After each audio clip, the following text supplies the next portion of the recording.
All right, so I want to talk about the cores of my GPU. Um, First of all, I will note that I didn't actually get to finish the GPU, mostly due to timing of things and several other things going wrong along the way.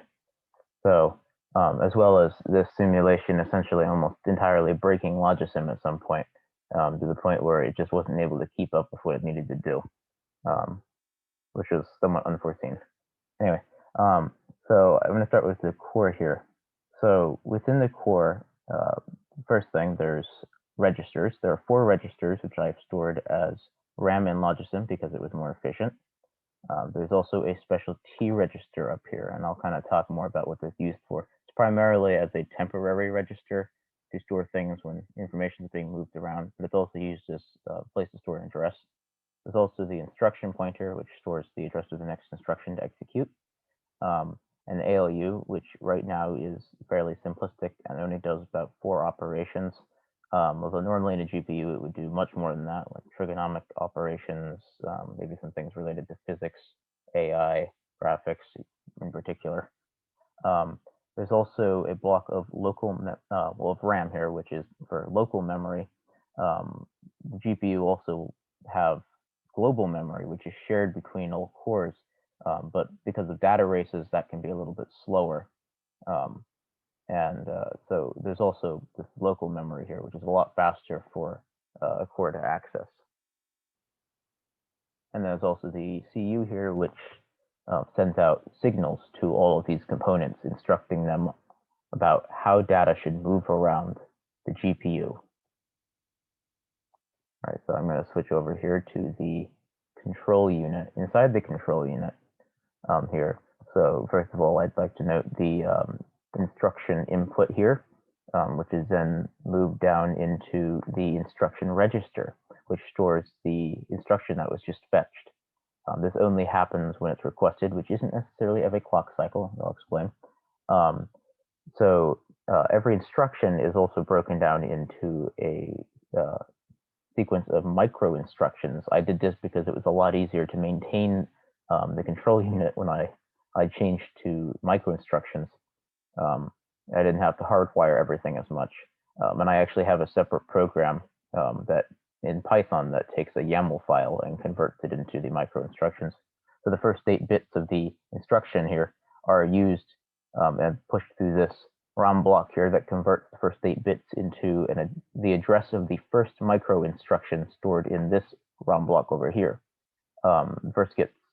The address first gets put in this micro instruction pointer though, and this is incremented every clock cycle, unless of course we've reached the end of an instruction and the next instruction is requested.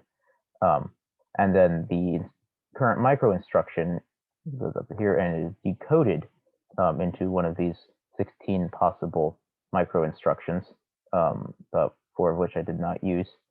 These have to do with things like fetching the next instruction, that's the first one, halting the machine, or at least the core, and then most of the rest of these, well, this one's for the ALU, but then the rest of these are about moving data around between registers, T register, and the local and global memories.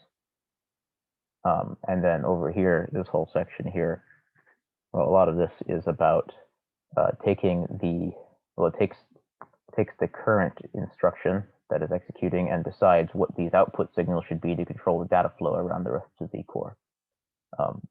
We also use parts of the current instruction in order to determine, for instance, the immediate value, as well as what the opcode should be. That's just encoded as part of the instruction itself.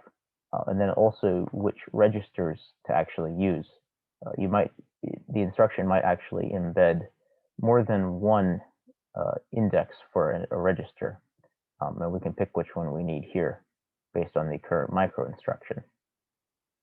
Moving back to the core here, I'll give you 2 examples of data moving around and also why we have a separate T register. So because everything here for RAM is stored in just one big block, we only have one output we can read at a time. So we can only choose one of these at a time, and we choose that using RA, which is one of the outputs from the control unit. So that value that comes out of here, if we want to put that into the ALU takes 2 inputs, so we can use that as one of them, but we can't use 2 register values at the same time. We need to store one somewhere temporarily. So what that instruction will actually do is it will take one of the values and it will store that value from here. It will select one of them using RA and then store the result in the T register. And then that result, as well as the next value from here, are used together for the ALU. Then the output from the ALU gets piped back into one of the registers. All right. Another example of this being used is with local memory. For local memory, we need data, which we get from the registers here, but we also need an address. Now, to get the address, we can't use 2 register values again at the same time, so we're going to do the same thing with the ALU. We did with the ALU, which is to take one of the register values and store it in the temporary T register, and we will use that as the address now.